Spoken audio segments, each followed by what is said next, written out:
you're learning to drive at the moment, part of your syllabus should be going onto the dual carriageway. Now, by law, with a driving school car with dual controls, you are able to be taken onto a motorway.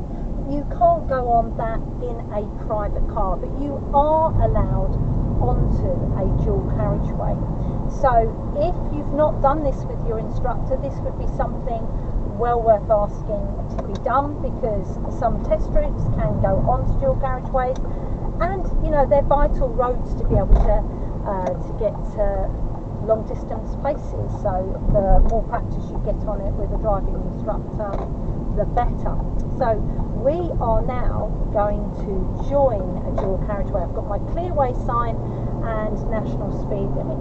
My slip road up ahead. I'm already looking at the main road, and I'm going to start calculating the speed that I need to fit in. I'm checking my right side mirror and my right blind spot, and here I'm moving to the next lane across, because there's actually going to be a slip road coming up which that lane on the left heads down towards, and I don't want to go that way. I'm going up into my fifth gear, and what I'm doing is staying left unless I need to overtake.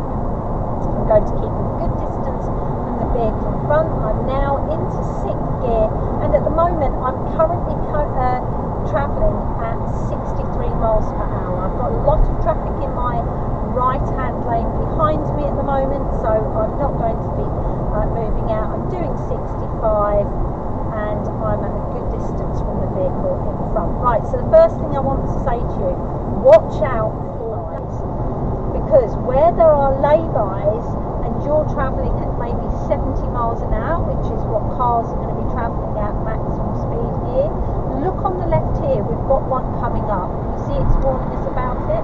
I will be watching my mirrors, my right side mirrors, in case anybody in this lay-by miscalculates and pulls out in front of me.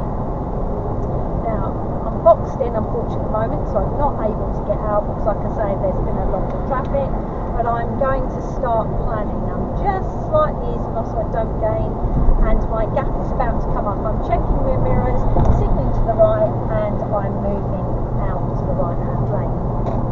Now, I'm going to stay out in the right hand lane to continue overtaking the vehicles in the left, unless there's a big gap, and if that's the case I'd pull back in. To me at the moment there's no point in pulling back. And can you see the other lay-by up here that has the works vehicle in it? So again, I'd be careful there. So at the moment I'm just staying out in the right hand lane. I haven't got really anybody following me as such. There is, but they're quite a long way back, so I'm not hurting anybody here. But if I get past all the cars that I'm passing at the moment and there's a long gap, I'm going to return back to the left. Now, if for some reason I'd been out in this right hand lane for a long time, I would always use my indicator personally to move back to the left lane. And if I've got more than two lanes and three, say this was the outside lane, I wouldn't want to move back to what would be the middle lane on my left, in case somebody from the far left hand lane was also moving to the middle. So if you're ever in doubt, put your indicator on to return. I'm just slightly easing off because the cars in front are getting a bit bunched up, but again we can be moving back in towards the left at the moment. So the right hand lane of a dual carriageway is for overtaking or for turning right. So sometimes you can have sections in the central reservation that will have like a little bit of a slip road coming off, and a place that you then would wait in to turn across when there's a safe gap with the cars coming along the opposite side of the carriageway. So on these sort of roads you need to be checking your mirrors regularly. You need to be reading the road ahead. If somebody up ahead starts doing an emergency stop and you're travelling, which I am at the moment, 67 miles per hour, I want to make sure that I'm reading that road ahead so that I've got plenty of time to stop. I don't want to be smashing into the back of another vehicle and then maybe having a vehicle behind smash into me. I could be crushed between the two vehicles. Now, when I start, can you see where the slip road's coming in from the left? I was just about to say, once I start getting past this lorry, I might consider coming back into the left, because I'm not gaining on that silver van. So I'm checking my left side mirror, popping my indicator on, and safely coming back. But I'm not coming back in until I knew that I was comfortably past that lorry. Now they're all braking a little bit ahead. So again, I'm now going to check my mirrors, signal to the right, and I'm going to move back out to the right-hand lane. They're more possibly slowing down here, maybe because some of them are coming off at the slip road. So we're back with overtaking again. So I'm watching all of these, because some people are really poor at judging and will move back. Can you see how they've all moved back? So again, I'm checking my left side mirror. Nobody's actually going to take any notes of the signal now, because all those vehicles that I've just gone past have all left on that slip road. Nobody following me now, well, have, but they're miles back. Okay, so I'm currently travelling at 70 miles per hour. I'm watching, because some of the cars behind are starting to get a bit closer, so chances are they're travelling at faster than the speed of them. I'm checking my right side mirror. I'm going to tell the lorry I'm moving out. Nobody behind is taking any notice of it, because they're not close enough, but just in case that lorry started thinking about moving out. And I'm just reducing my speed to fit in with the traffic flow in front. So I'm currently travelling at around about 63 miles per hour. Bus there was doing a little bit of drifting. Always watch, when you go past large vehicles like this, it can cause a vacuum between you and them. Keep a tight rein on your wheel, because it can sometimes like draw your car in towards them. So you can see here, there's no back into the left-hand lane. I haven't really got anybody following close behind me that I need to get out of the way of, and I've got all of these vehicles that I'm continuing to go past. But I'm watching in case any of these try to move out around the lorries to get past, and if any of the lorries start to move out, because they've got slower speed limits on certain roads, they may also, because they haven't got much power, take longer to get past. So I'm just going to bear in mind, if they do pull out to that outside lane, they could make me slow down. Right, so while I've just been talking through that bit, I have now got a vehicle that has started to come up in the right hand lane, and it's started to come close. But can you see where I'm still gaining on that van in the right hand lane? Everybody in front is still overtaking that van and that lorry. So at the moment I'm staying in the right hand lane with that vehicle in front. The vehicle behind me has backed right off now.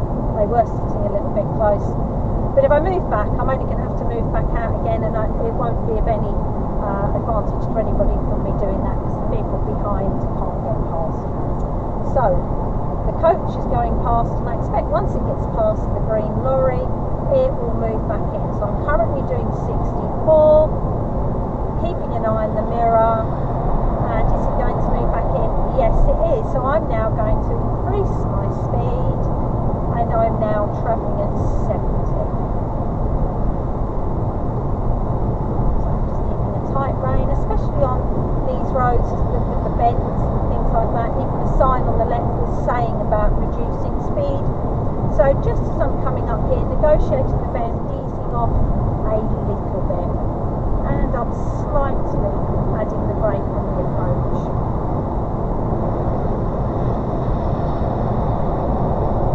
Okay, so again here I've got the van, I'm still gaining on it, there's no point in me moving back in, I've got nobody on my tail, so I'm going to carry on past the van. So I'm then looking at the next section to see if it's going to be safe to come back in and a benefit to come back in.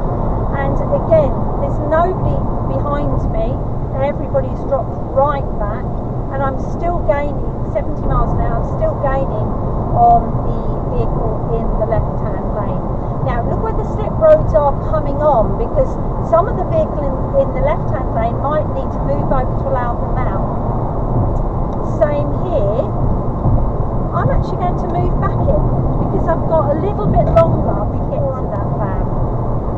Everybody behind me is still a safe distance here again, now I'm gaining, I'm going to recheck the mirrors, signal and move back out again.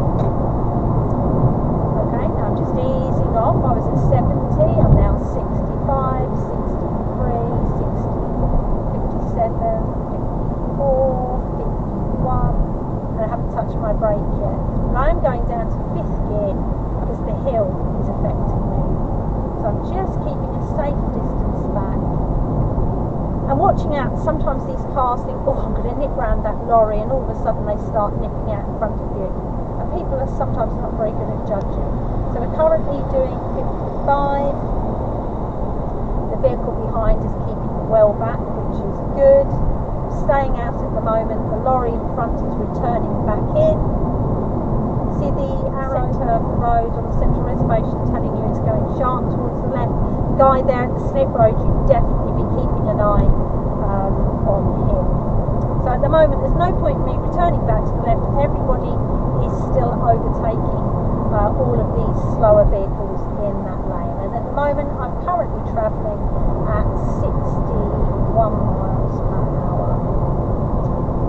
And just watching him, he's wobbling around a little bit. I'm now just very lightly braking because the lorry, the brown lorry in the right hand lane, is holding everybody up a little bit, which obviously he can't help that. And I'm just going to be very steady, and when the brown lorry goes to pull back in, everybody here will start to move just that little bit quicker.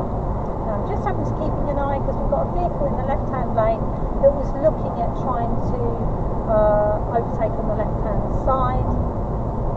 A little bit closer to the truck in front than I would have liked, but it was just the safest thing to do at that particular time. Right, so I am back up to 70 miles per hour and back into 6th gear. Keeping an eye on people's brake lights, all those sort of things that could affect me. Now, I'm going to have a look at taking one of the slip roads off. I've just checked my side mirrors and signalled to return back there just to let them know what I was doing, because I was out in that lane for a while. So I've chosen this particular route because I'm going to take a slip road off that has, just to say I'm still travelling at 70, I'm going to take a slip road off that has a very sharp bend at the end of it, and I'm going to show you how I deal with it. So I've got a sign telling me that the slip road's coming up, one here that says it's 300 metres away, 200 metres away. I'm watching my mirrors constantly, and somewhere around about between the 2 and the 1, just before the 1, I'm going to pop my signal on to tell them I'm leaving. I've got my speed at 60 at the moment, but that is just to fit in with the lorry. I wouldn't have done it otherwise. You see it saying it's going around to the left. My signal's off and I'm breaking this right down because look at this one. I'm now doing 26, 5, 4 and in 2nd gear, just coming around that corner. So if anybody wasn't reading the signage there that told them that it was going sharp to the left, could have come around that bend literally on the wrong side of the road. So just a little bit of a taste of it on dual carriageway driving. Not everything that you need to know, but just a few little bits, my particular drive along that stretch. I hope you found our video on the dual carriageways helpful, and if you did, give us a like. If you have any questions about dual carriageway driving, then please pop them in the comments below and I'll do my best to answer them for you. If you'd like to see some more videos to help you along your learner driver journey, then subscribe to the channel. And finally, thanks for watching.